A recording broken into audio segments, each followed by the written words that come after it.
Hello friends, welcome to the channel E smart centre. तो आज हम कर रहे हैं sample paper CBSE class 10th का, जो सीबीएसई ने अपनी ऑफिशियल वेबसाइट पर भी रिलीज़ किया हुआ है। और अगर आपको वहां से पीडीएफ नहीं मिलती है तो आप अगर हमें हमारे टेलीग्राम चैनल से जुड़े हुए हैं, आपको वहां पे भी अवेलेबल हो जाएगा। आज हम करेंगे सेक्शन डी। इसका सेक्शन ए बी सी हम पहले कर चुके हैं। आई होप आप सबने वो देखा होगा और प्रैक्टिस कर लिए होंगे, बिकॉज आपका एग्जाम बहुत ही पास आने वाला है। और सेक्शन डी में आपके 4 क्वेश्चंस रहेंगे जो लॉन्ग क्वेश्चंस माने जाते हैं, और हर क्वेश्चन जो होगा 5 मार्क्स का आएगा। तो सेक्शन डी 4 क्वेश्चंस रहेंगे इसमें और 5 मार्क्स के रहेंगे। आपके कॉन्सेप्ट्स अगर क्लियर होंगे तो ये आपको डिफिकल्ट नहीं लगेंगे। चलो, 32nd क्वेश्चन है आपका। A train travels 360 km at a uniform speed. If the speed had been 5 km per hour more, it would have taken 1 hour less for the same journey. Find the speed of the train. हमें बोला है कि train ने 360 kilometre travel किया एक uniform speed से। अगर उसकी स्पीड 5 किलोमीटर पर आवर से अगर हम बढ़ा देते हैं तो वो टाइम 1 घंटा कम लेती। तो हमें ट्रेन की स्पीड फाइंड आउट करनी है। अब ये तो ऑब्वियस सी बात है, आपको पता होगा speed is inversely proportional to time. Speed ज़्यादा होगी टाइम कम लगेगा, स्पीड कम होगी टाइम ज़्यादा लगेगा, स्पीड ज़्यादा होगी तो टाइम कम लगेगा। अगर हम तेज़ चलाएंगे तो हम जल्दी पहुंचेंगे, और अगर हम स्लो चलाएंगे तो हम लेट पहुंचेंगे, हमें टाइम ज़्यादा लगेगा। तो train travels 360 kilometre at a uniform speed. हमें स्पीड निकालनी है तो हम मान लेते हैं let the speed of the train, हम मान लेते हैं s किलोमीटर पर आवर है, राइट। टाइम हमें नहीं पता, let the time taken by the train, let the time taken by the train is equal to, इसको हम t मान लेते हैं, t hours, right. Train travels 360 kilometre. एक इक्वेशन आपको पता होगी, फॉर्मूला पता होगा, डिस्टेंस स्पीड और टाइम में क्या रिलेशन है। Distance is equal to speed into time. Distance हमें फर्स्ट केस में डिस्टेंस हमें पता है 360 है, बट स्पीड एंड टाइम हमें नहीं पता। तो ये फर्स्ट इक्वेशन मान लेते हैं विद 2 वेरिएबल्स। कौन कौन से हैं? Speed and time. If the speed had been 5 kilometre per hour more. अब दूसरे केस में हमें बोला है कि अगर हम स्पीड बढ़ा देते हैं, टाइम हमें कम लगेगा 1 घंटा, डिस्टेंस सेम रहेगा 360। तो अगर हम इसी इक्वेशन को लिखें, डिस्टेंस सेम 360, स्पीड अगर हम बढ़ाते हैं तो अब स्पीड क्या हो जाएगी, पहले s थी अब क्या हो जाएगी 5 किलोमीटर मोर, तो +5 कर देंगे। टाइम पहले t लग रहा था, पहले 4 घंटे लग रहे थे, अब 1 घंटा कम लगेगा तो 3 घंटे लगेंगे। 4 - 1, 4 - 1 कर दिया हमने। तो पहले अगर t टाइम लग रहा था, अब कितना लगेगा -1। तो इसको सॉल्व करेंगे, s को -1 से मल्टीप्लाई किया -s, प्लस 5 को t से मल्टीप्लाई किया 5t - 5, और यहाँ रह गया 360। तो ये हमारी इक्वेशन बन गई st - s plus 5t - 5 is equal to 360। लिख सकते हैं हम इसको st - s प्लस 5t, और उधर जाके ये हो जाएगा 365। 5 को उधर जाके हमने ऐड कर दिया। अब देखो ये हमारी सेकेंड इक्वेशन है। अब d is equal to S T था, मतलब S T is equal to 360 था ये वाला, तो एस टी की जगह हम 360 लिख सकते हैं। यहाँ पे हमने लिख दिया 360 minus S plus 5t is equal to 365। ये इसको सॉल्व करते हैं आगे, तो ये बचेगा -s plus 5t is equal to 365 minus 360, ये बच जाएगा 5। अब हम क्या करेंगे, t की वैल्यू को पुट करेंगे यहाँ से 360 बाई s। t की वैल्यू यहाँ से ये आ गई, हम यहाँ पुट कर देंगे, प्लस 5 t की वैल्यू है 360 by s is equal to 5। हमने t की ही क्यों निकाली, s की क्यों नहीं निकाली? अगर हम s की निकालेंगे तो हमारे पास क्या आएगा, s की वैल्यू, मतलब हम यहाँ पे s एलिमिनेट कर रहे हैं, बट स्पीड तो हमें चाहिए, s की वैल्यू तो हमें निकालनी है, तो हमारे लिए ईजी हो जाएगा। तो यहाँ पे सॉल्व करेंगे तो -s² plus 1800 divide by s is equal to 5 हो जाएगा। ये s एलसीएम हो गया आपका, ठीक है। तो यहाँ से हमारा आ जाएगा, हमारी एक इक्वेशन निकल के आएगी -s² plus 1800 is equal to 5s। हमारी इक्वेशन आ जाएगी s² प्लस 5s माइनस 1800। इसको हम थर्ड इक्वेशन ले लेते हैं। अब ये हमारे पास क्या आ गई है, क्वाड्रेटिक इक्वेशन आ गई है। इसको हमें सॉल्व करना है। सॉल्व कैसे करेंगे, देखो मैं यहाँ आपको करके दिखाती हूँ। हमने एक क्वेश्चन में देखा था, यहाँ पे एक सैम्पल पेपर में एक क्वेश्चन आया था जिसमें हमें क्वाड्रेटिक इक्वेशन के रूट्स कैसे निकालने हैं या जीरोस कैसे निकालनी है वो हमने देखी थी। हम क्या करते हैं, जो थर्ड टर्म और फर्स्ट टर्म होती है उसको मल्टीप्लाई करके देखते हैं हमारे पास क्या है। जैसे यहाँ 1800 आएगा माइनस 1800, हमें मिडल टर्म को ऐसे स्प्लिट करना है कि मल्टीप्लाई करके हमारे पास 1800 आए प्लस या माइनस करके हमारे पास 5 आए। तो 1800 के फैक्टर्स बना लेंगे तो हम देखेंगे s square 45 and 40, these two are the factors of 1800।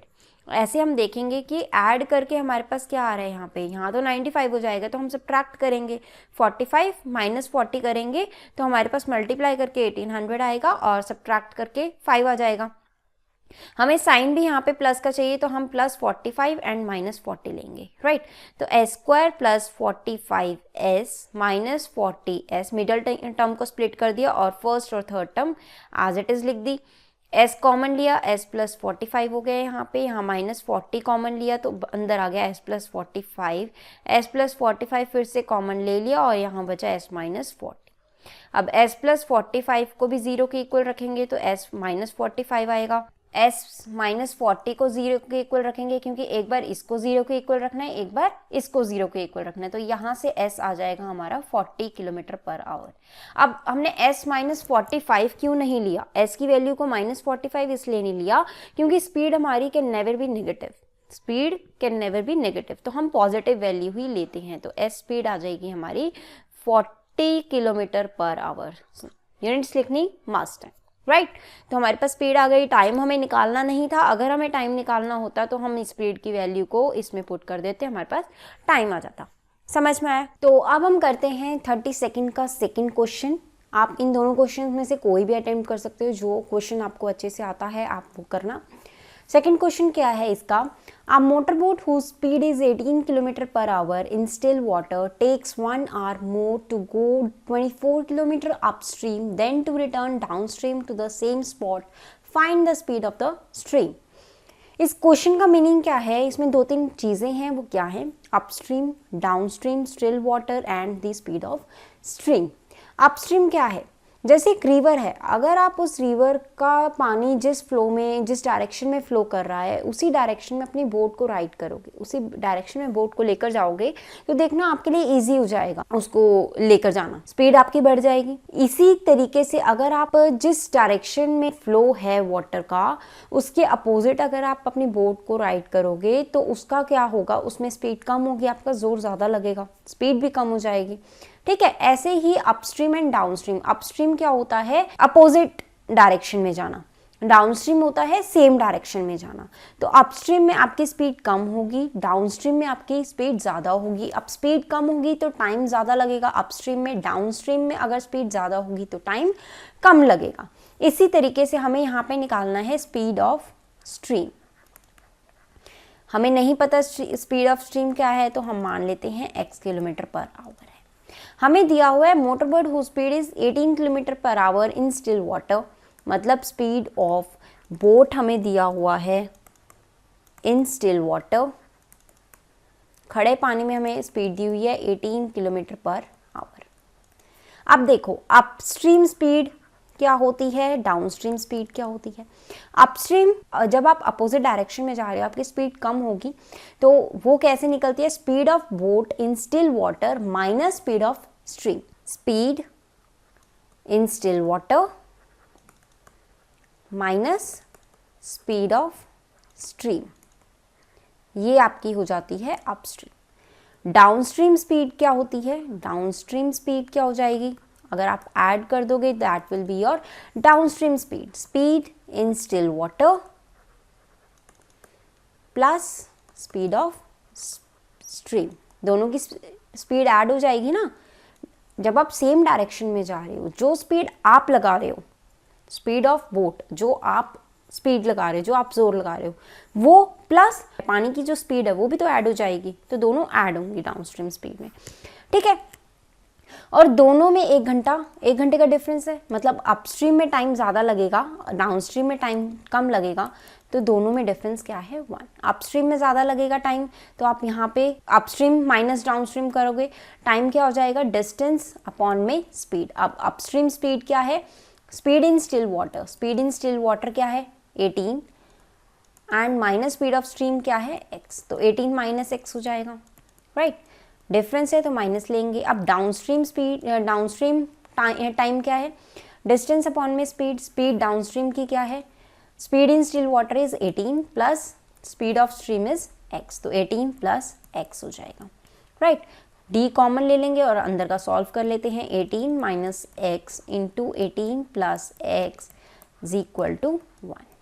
ऊपर क्या आ जाएगा 18 plus X minus 18 minus X, ठीक है। इसको सॉल्व करते हैं। 18 plus X minus sign change हो जाएंगे, ये प्लस का x हो जाएगा। नीचे देखो 18 माइनस एक्स 18 प्लस एक्स, तो a minus B A plus B है, तो ये हो जाएगा 18 स्क्वायर माइनस एक्स का स्क्वायर, राइट। अब 18 से 18 कैंसिल हो गया, तो ये क्या बचा d इंटू 2x बाय 18 का स्क्वायर क्या होता है, 18 का स्क्वायर होता है 324 माइनस एक्स स्क्वायर हो जाएगा यहाँ पे, और इज इक्वल टू 1।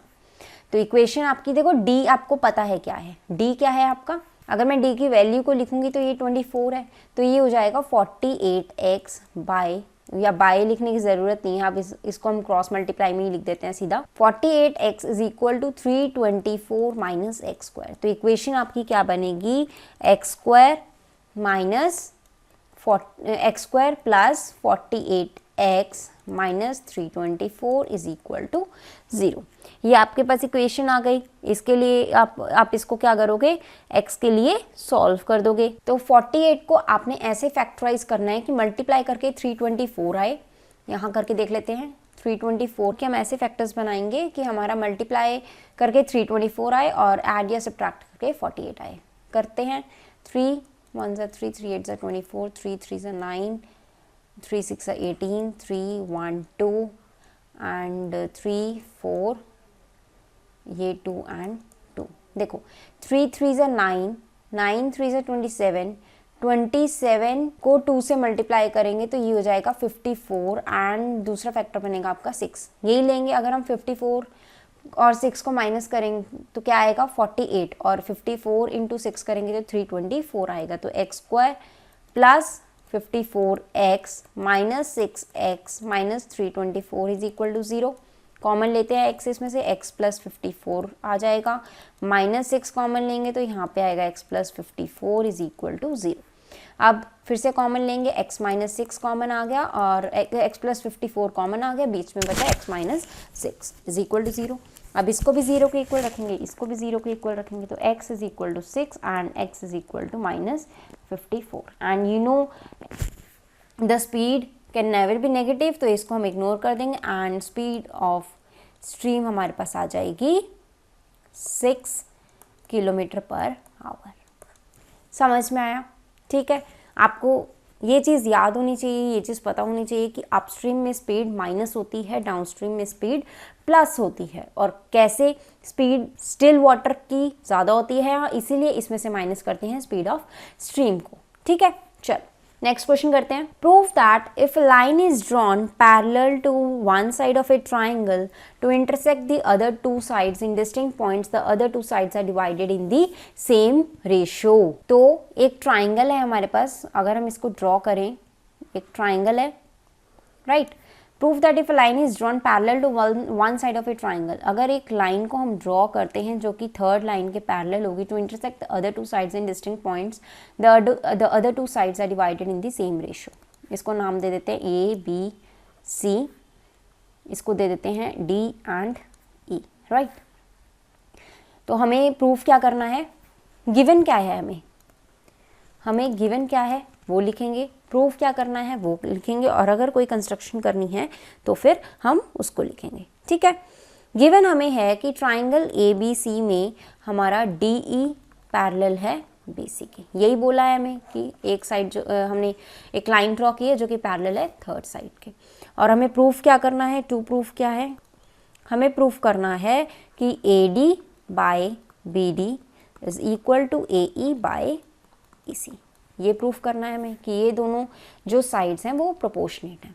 अब इसके लिए हमें कंस्ट्रक्शन की ज़रूरत पड़ेगी, हम कंस्ट्रक्शन भी करेंगे। क्या कंस्ट्रक्ट करेंगे अब देखते हैं।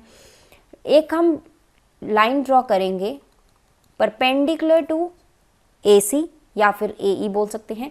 Draw DM perpendicular to AC and EN, एक यहाँ ड्रॉ करेंगे EN and EN perpendicular to AB, ये परपेंडिकुलर होगी उसके। ठीक है, ये कंस्ट्रक्शन कर दी एंड हमें अब प्रूफ हम स्टार्ट करेंगे इसका। सबसे पहले हम लेंगे ट्राइंगल ADE, ये वाला। इन ट्राइंगल ADE, इस ट्राइंगल में अगर हम देखें तो क्या देखते हैं हम कि area of triangle ADE triangle का एरिया क्या होगा, हाफ इंटू बेस क्या हो जाएगा AD, एंड हाइट क्या होती है परपेंडिकुलर, जो हमने EN अभी कंस्ट्रक्शन से ली है। ये फर्स्ट इक्वेशन ले लेते हैं। एरिया ऑफ ट्राइंगल एक और ले लेते हैं यहाँ पे BDE, ये भी ज्वाइन कर देते हैं BDE। इसका एरिया क्या होगा, हाफ इंटू बेस क्या है इसमें BD, हाइट क्या है, हाइट हमारी रहेगी यहाँ पे EN।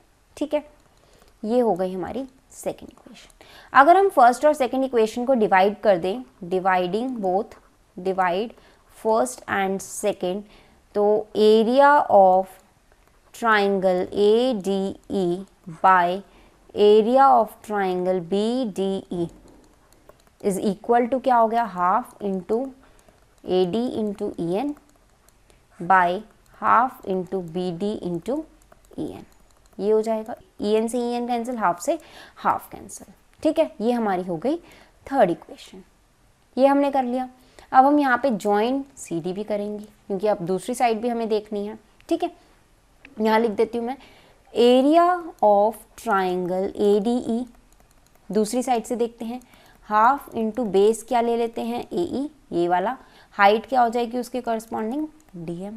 ये हो गई आपकी फोर्थ इक्वेशन। अब दूसरा ट्राइंगल कौन सा लेंगे हम, CDE, ट्राइंगल CDE, इसमें हाफ इंटू बेस क्या है EC, और हाइट यहाँ पे क्या हो जाएगी DM, परपेंडिकुलर लिया है हमने, ये हो जाएगा फिफ्थ। अब डिवाइड करेंगे फोर्थ एंड फिफ्थ को, तो हमारे पास क्या आएगा, area of triangle ADE by area of triangle CDE is equal to half into base मतलब AE into DM by half into EC into DM। DM से DM कैंसिल, हाफ से half cancel. अब आप एक और चीज़ देखोगे यहाँ पे, अगर हम इसको सिक्स्थ इक्वेशन ले लेते हैं, एक चीज़ देखो, जो DE और BC है वो पैरेलल है। ये वाला जो triangle BDE and triangle CDE, ये वाला जो ट्राइंगल है, ये वाला और ये वाला, ये दोनों ट्राइंगल्स जो हैं सेम बेस पर हैं, DE are on the same base.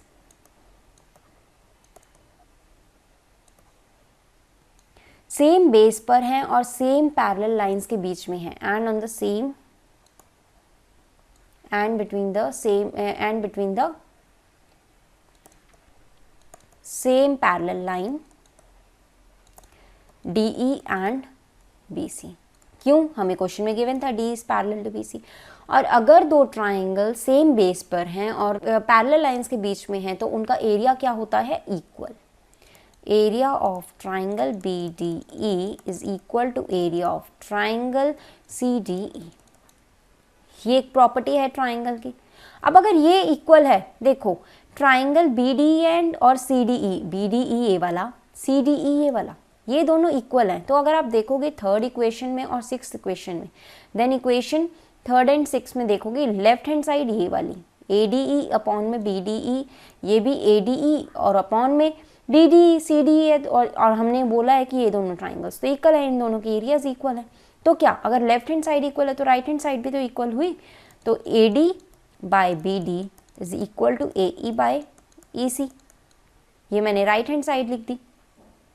Left hand side अगर इक्वल है तो राइट हैंड साइड भी इक्वल होगी, because left hand side is equal, तो राइट हैंड साइड भी इक्वल होगी। हेंस प्रूफ्ड, हमने प्रूफ कर दिया। समझ में आया ये क्वेश्चन? थोड़ा सा कंस्ट्रक्शन वाला था, इसमें प्रूफ करने वाला था, थोड़ा सा आपको कॉम्प्लिकेट लगा होगा, बट नहीं, ये कॉम्प्लिकेट नहीं है। इसमें एक थ्योरम यूज़ हुई है। वो थ्योरम कौन सी है कि area of two triangles are equal if they are on the same base and between the same parallel lines.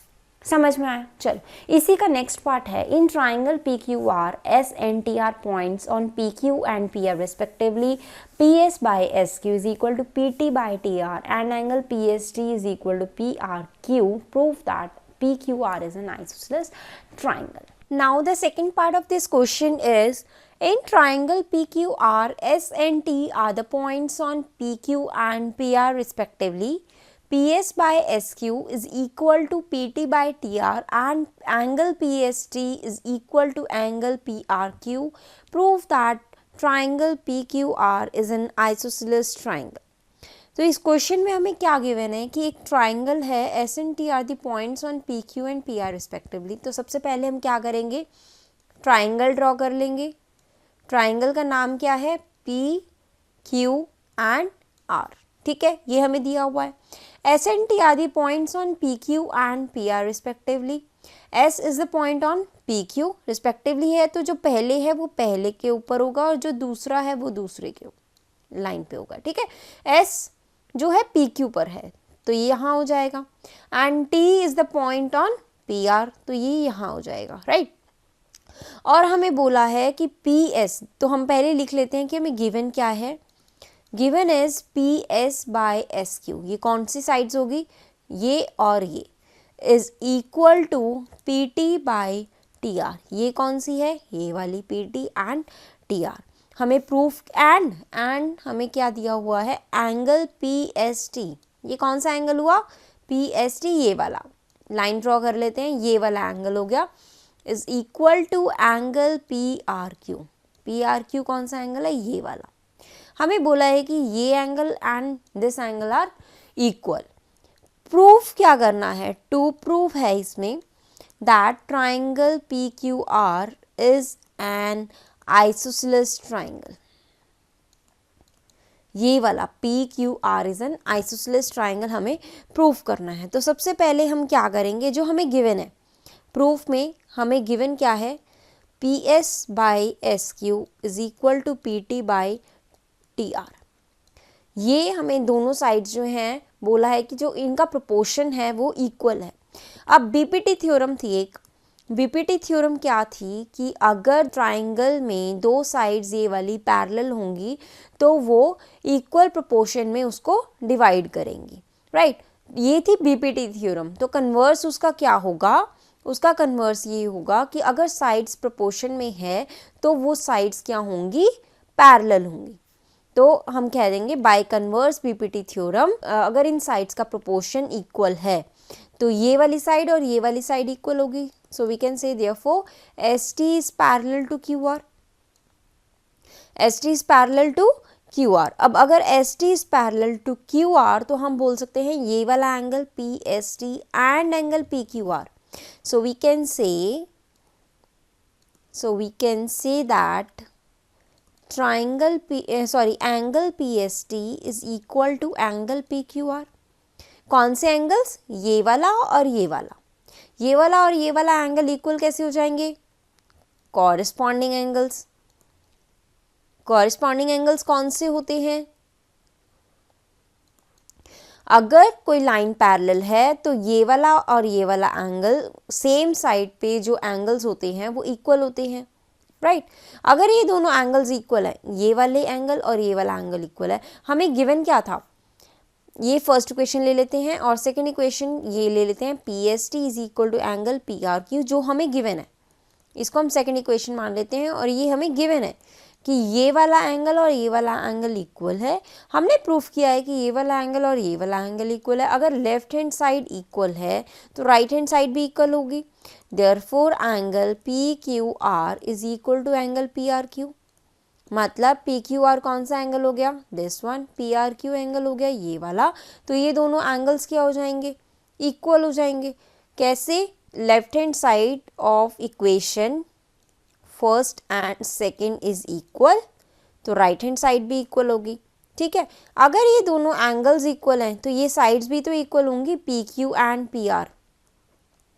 P Q is equal to Q R, क्यों sorry P Q is equal to P R, P Q is equal to P R. Sides opposite to equal angles are equal. यही होता है ना कि अगर angles equal हैं तो उनके opposite, sides opposite to equal angles, ये एंगल इक्वल है, इनके अपोजिट वाली जो साइड्स होंगी ये भी क्या होंगी, आपस में इक्वल होंगी। अब देखो एक ट्राइंगल में ये पूरा पी क्यू आर जो ट्राइंगल है इसमें दो साइड्स इक्वल हैं। अगर किसी ट्राइंगल की दो साइड्स इक्वल होती हैं तो हम उसको कौन सा ट्राइंगल बोलते हैं, isosceles triangle. Hence PQR, triangle PQR is an isosceles triangle। तो हमने प्रूफ कर लिया, hence proved। समझ में आया? ठीक है, चलो चलते हैं नेक्स्ट क्वेश्चन पे। नेक्स्ट क्वेश्चन है हमारा, A medicine capsule is in the shape of a cylinder with two hemispheres stuck at each of its end. The length of the entire capsule is 14 mm and the diameter of the capsule is 5 mm. Find its surface area। देखो एक capsule है, capsule की shape ऐसी होती है, इसमें क्या होता है, बीच में एक सिलेंडर शेप होता है, ये यहाँ तक हो गया सिलेंडर, राइट, और एंड पे क्या होते हैं, हेमिस्फीयर्स हो गए, ये हेमिस्फीयर हो गया, हेमिस्फीयर यही होता है ना, हाफ स्फीयर का हाफ हो जाएगा हेमिस्फीयर, राइट। अब इसको बोला है कि ये जो लेंथ है हमारी ये 5 mm है, 5 mm इसका क्या हो गया, हेमिस्फीयर का डायमीटर। अब ये पूरा डायमीटर है तो रेडियस कितना हो जाएगा इसका, 5/2, इसका भी 5/2 रेडियस हो जाएगा, राइट।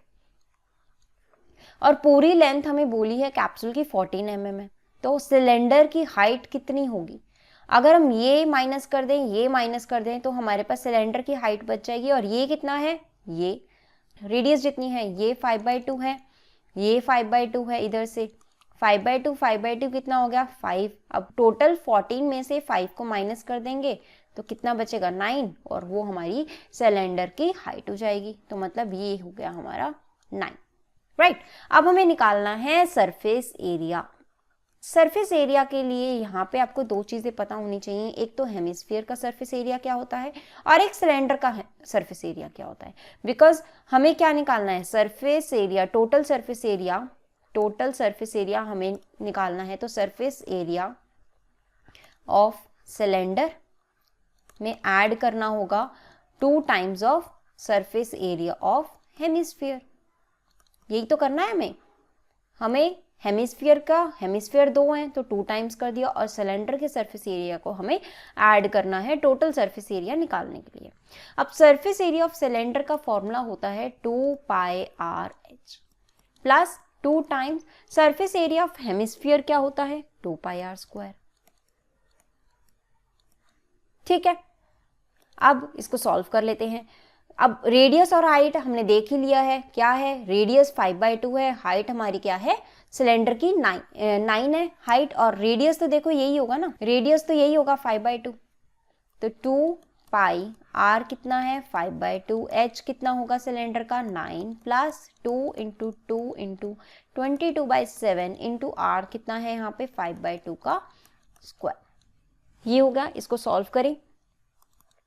22/7 हम कॉमन ले सकते हैं बिकॉज दोनों में है, 2 से 2 कैंसिल हो जाएगा, ये वाला अंदर लिख लेते हैं, 2 से 2 कैंसिल हो गया यहाँ पे। तो पाई हमने कॉमन ले लिया, 5 9 ज़ा 45 बाहर बच गया, प्लस 2 × 2 × पाई हमने बाहर ले लिया तो 22/7 बाहर हो गया, और इसका स्क्वायर करेंगे 5 5 से 25 डिवाइड बाई 4, 4 से 4 ये कैंसिल हो गया, 45 ये इसको एज इट इज लिखे, 45 + 25 कितना हो जाएगा 70, ये कैंसिल होके आंसर आ जाएगा आपके पास 220। अब एक चीज मैं हमेशा बोलती हूँ, यूनिट्स लिखना कंपल्सरी है, यहाँ पे यूनिट्स क्या है मिलीमीटर, तो mm का स्क्वायर हो जाएगा। समझ में आया, इजी क्वेश्चन था, और इसी के साथ आपको यहाँ पे 5 मार्क्स मिल जाएंगे। चलो नेक्स्ट क्वेश्चन करते हैं, जो कि इसी का पार्ट रहेगा, मतलब इन दोनों क्वेश्चंस में से कोई भी एक क्वेश्चन आपको सॉल्व करना है।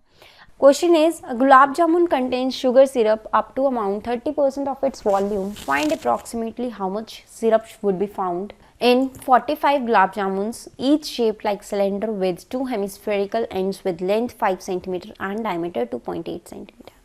आपको एक गुलाब जामुन दिया हुआ है जिसकी शेप है ये, ऐसा ही क्वेश्चन हमने लास्ट में किया है। इसमें क्या है, एक सिलेंडर है और दो हेमिस्फीयर्स हैं, राइट। सिलेंडर, ये सिलेंडर हो गया आपका, ये हेमिस्फीयर हो गया, दो हेमिस्फीयर्स लगे हुए हैं। और ऐसे 45 गुलाब जामुन हैं। एक गुलाब जामुन में वॉल्यूम का 30% शुगर सिरप है। तो हमें निकालना है कि पूरे के पूरे 45 गुलाब जामुन में कितना शुगर सिरप होगा। कैसे निकालेंगे, वॉल्यूम निकालेंगे सबसे पहले। Volume of 1 gulab jamun, volume of 1 gulab jamun निकालने के लिए volume of cylinder plus volume of 2 hemispheres. अब देखो, हमें लेंथ गिवन है 5 बट लेंथ टोटल गिवन है, डायमीटर गिवन है 2.8, तो ये 1.4 हो गया रेडियस, ये भी 1.4 हो गया, ये भी 1.4 हो गया। अगर हम पूरी लेंथ में से ये लेंथ और ये लेंथ माइनस कर देंगे तो हमारे पास सिलेंडर की लेंथ आ जाएगी 5 माइनस 1.4 माइनस 1.4, ये कितना हो गया 2.2 सेंटीमीटर। हाइट आ गई हमारे पास, रेडियस 1.4 है, हाइट 2.2 है, तो निकाल लेते हैं बाकी। वॉल्यूम ऑफ 1 गुलाब जामुन इतना हो गया, सिलेंडर का वॉल्यूम होगा pi R square H plus 2 into 2/3 pi R cube. ठीक है, पाई कॉमन आ गया इसमें से, आर स्क्वायर कॉमन आ गया, अंदर बचा H plus 4/3 R. Value put करेंगे, pi into R 1.4 square, H हो जाएगा 2.2 प्लस 4/3 इंटू 1.4। समझ में आया? 22/7 1.4 इंटू 1.4 2.2 प्लस ये हो जाएगा 5.6/3।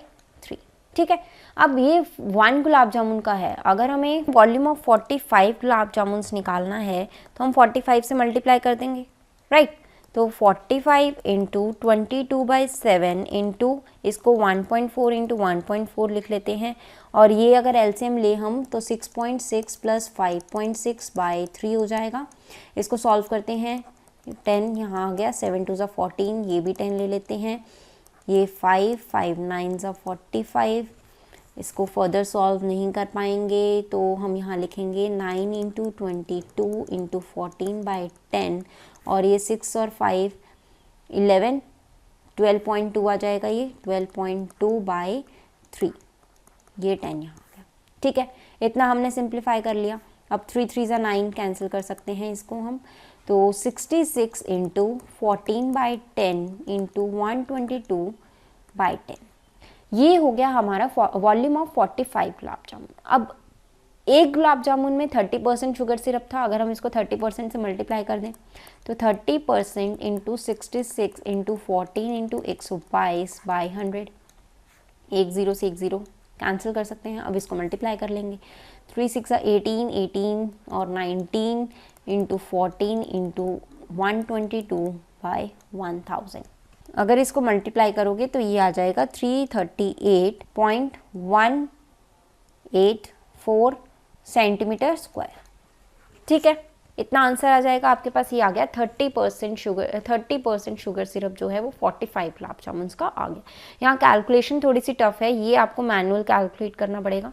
अगर किसी को ब्रेकिंग मेथड से आता है तो वो भी बहुत ईजी रहेगा आपके लिए, बेस मेथड से लेकर। तो ये था आपका मेंसुरेशन का क्वेश्चन।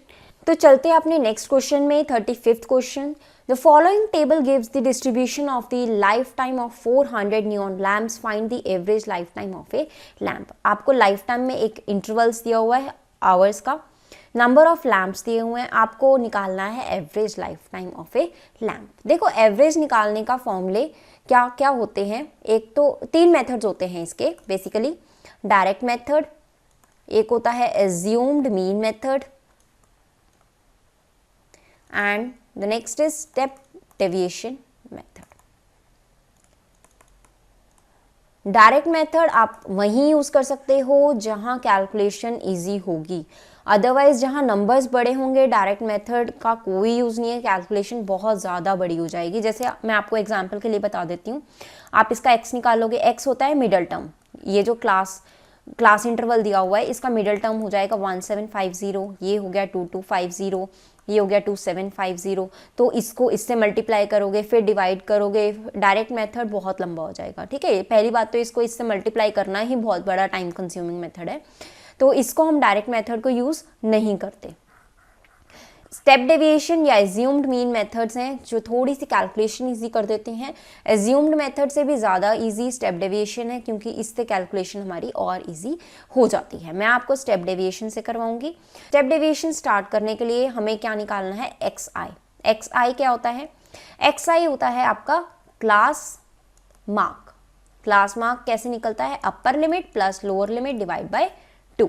ये आपकी होती है अपर लिमिट, ये होती है लोअर लिमिट डिवाइड बाय 2, आपका क्लास मार्क निकल जाता है। जैसे 1500 2000 ऐड करेंगे तो 3500 डिवाइड बाय 2 करेंगे तो 1750। इसका मिडल टर्म ही हो गया, इसका मिडल टर्म हो जाएगा 2250, इसका हो जाएगा 2750, इसका 3250, इसका मिडल टर्म हो जाएगा 3750, इसका 4250 एंड 4750। एक्स आई हमने निकाल लिया। नेक्स्ट हम इसमें निकालते हैं यू आई। यू आई क्या होता है, यू आई होता है X I minus A by H. अब एक्स आई तो हमने देख लिया क्या होता है, ए क्या है, ए होता है एज्यूम्ड मीन, ए होता है हमारा एज्यूम्ड मीन। जैसे अगर आप देखोगे इस टेबल में आपके पास 7 इंटरवल्स दिए हुए हैं, जो मिडल टर्म होगा, मिडल टर्म की जो वो होगा एक्स होगा, उसको आप मान लोगे एज्यूम्ड मीन। ठीक है, क्योंकि एक तरह से ये भी तो मीन है, तो हमने ये मान लिया मीन। तो ए हो गया हमारा, ए हो गया हमारा 3250। एक्स आई पता चल गया, ए पता चल गया। एच क्या होता है, एच होता है हमारा क्लास साइज। अब क्लास साइज क्या है, क्लास साइज मतलब गैप, ये इंटरवल का गैप कितना है 52000 माइनस 1500, ये एच होता है। एच मतलब क्लास साइज जिसको हम निकालते हैं upper limit minus lower limit से। Upper limit minus lower limit, यहाँ कितना आ गया 500, 2000 माइनस 1500 500, किसी को भी कर लोगे सेम आएगा एच। तो ए और एच हमें पता चल गया, एक्स आई हमने निकाल लिया। यू आई होता है X I minus A by H. But अगर आप कहोगे कि मैडम इससे तो कैलकुलेशन और भी डिफिकल्ट हो गई, मतलब इससे भी तो डिफिकल्ट हो गई, हमें इजी क्या हुआ, मैं आपको ट्रिक बताती हूँ एक। जो आपने एज्यूम्ड मीन माना है, जिस इंटरवल में आपने एज्यूम्ड मीन माना है उसको 0 लिख दो, उसके सामने यू आई 0 लिख दो, ऊपर 1 से स्टार्ट करो एंड माइनस नेगेटिव लेके जाते रहो, 1 ऐड करते करते -1 -2 -3, नीचे पॉजिटिव में स्टार्ट करो 1 से 1 2 3, ऐसे करना है। आप कैलकुलेट करोगे इससे भी तब भी सेम आएगा। एक मैं आपको करके बता देती हूँ। यहाँ का एक्स आई क्या है 1750 माइनस ए क्या माना है आपने 3250 डिवाइड बाय एच। एच क्या है हमारा क्लास साइज, दैट इज 500। इसको माइनस करेंगे तो ये आएगा 1500 डिवाइड बाय 500, तो ये हो जाएगा -3, ये आ गया। बाकी करोगे तब भी सेम आएंगे, हमेशा सेम रहेगा। ठीक है, अब उसके बाद हम क्या करेंगे, एफ आई इंटू यू आई निकालेंगे। एफ आई क्या है हमारी, ये फ्रीक्वेंसीज गिवन है हमें क्वेश्चन में, तो एफ आई और यू आई इन दोनों को मल्टीप्लाई करते हुए चलेंगे। 14 इंटू -3 कितना होता है -42। ठीक है, 56 इंटू -2 होता है -112, 60 इंटू -1 -60, 86 इंटू 0 0 हो जाएगा, 74 इंटू 1 74 हो जाएगा, 62 इंटू 2 124 हो जाएगा एंड 48 इंटू 3 हो जाएगा 144। आपने निकाल लिया एफ आई यू आई। ठीक है, अब एक्स आई मीन को हम एक्स आई बार से रिप्रेजेंट करते हैं। इसका फॉर्मूला क्या होता है, assumed mean plus summation F I U I divide by summation F I into में एच, ये आपका फॉर्मूला है। अब summation F I U I, summation F आई क्या होता है, समेशन का मतलब होता है सम करना। एफ आई यू आई हमने निकाल लिया, इन सबको अगर ऐड करेंगे तो हमारे पास आ जाएगा ये 128। आप करके देख लो, 128 आएगा। एफ आई हमारा ये है, इन सबको ऐड करेंगे तो कितना आएगा 400, हमें क्वेश्चन में भी गिवन है 400। वैल्यूज पुट कर देंगे, X I bar is equal to A हमने माना था 3250 plus summation F I U I आया है हमारा 128, समेशन एफ आई है हमारा 400, एच मतलब क्लास साइज है हमारा 500। ठीक है, सॉल्व करते हैं, 0 से 0 कैंसिल, 4 3 ज़ा 12, 4 2 ज़ा 8, 3250 प्लस 2 5 ज़ा 10, 3 5 ज़ा 15 और 1 ऐड किया 16, ये आ गया 3410। तो मीन आ गया आपका 3410। ये था हमारा स्टेप डेविएशन मेथड। अब मैं आपको ब्रीफ में बता देती हूँ एज्यूम्ड मेथड में क्या होता है। एज्यूम्ड मेथड में आप ui की बजाय निकालते हैं di। di क्या होता है, xi माइनस ए। xi भी आपने निकाला हुआ है, एज्यूम्ड मीन जैसे मैंने आपको इसमें बताया था, बट इसमें हम डिवाइड बाय h नहीं करते, तो हमारी कैलकुलेशन थोड़ी सी और बड़ी हो जाती है इससे, बट स्टेप डेविएशन में इजी होती है कैलकुलेशन। xi माइनस ए हो गया। अब इसका फॉर्मूला क्या होता है, इसका मीन का फॉर्मूला बन जाता है X I bar is equal to A plus summation F I, मैं नीचे लिख देती हूँ एज्यूम्ड मेथड में एक्स आई बार फॉर्मूला क्या बन जाता है, A plus summation F I D I upon में summation F I. Step deviation में एफ आई यू आई होता है, एज्यूम्ड मेथड में एफ आई डी आई होता है। डी और यू क्या होता है मैंने अभी आपको बताया, बट देखो डी आई में डिवाइड बाय एच नहीं होता, ठीक है, तो इसमें मल्टीप्लाई बाय एच हम नहीं करते। स्टेप डेविएशन में हम यहाँ पे u निकालने के लिए h से डिवाइड कर देते हैं, तो फॉर्मूले में क्या कर देते हैं h से मल्टीप्लाई, क्योंकि जिससे हमने डिवाइड किया है हमें उससे मल्टीप्लाई भी तो करना होता है। ठीक है, ये था आपका direct method, assumed method, step deviation method. ये एवरेज निकालने का फॉर्मूला है। यहाँ आपका सेक्शन डी कंप्लीट होता है। नेक्स्ट हम सेक्शन ई नेक्स्ट वीडियो में लेकर आएंगे। आई होप आपको ये क्वेश्चंस क्लियर हो रहे हैं। ये सैम्पल पेपर बहुत इंपॉर्टेंट है और इसके क्वेश्चंस बहुत अच्छे हैं, क्योंकि मैं आपको विद डिटेल्ड कॉन्सेप्ट्स, आपको ये नहीं है कि उस क्वेश्चन के बारे में ही पता चल रहा है, आपको बाकी उस रिलेटेड कॉन्सेप्ट्स का भी मैं अपनी तरफ से पूरी कोशिश कर रही हूँ कि आपको समझ में आ जाए। तो नेक्स्ट वीडियो में हम सेक्शन ई करेंगे। तब तक के लिए thank you and bye bye.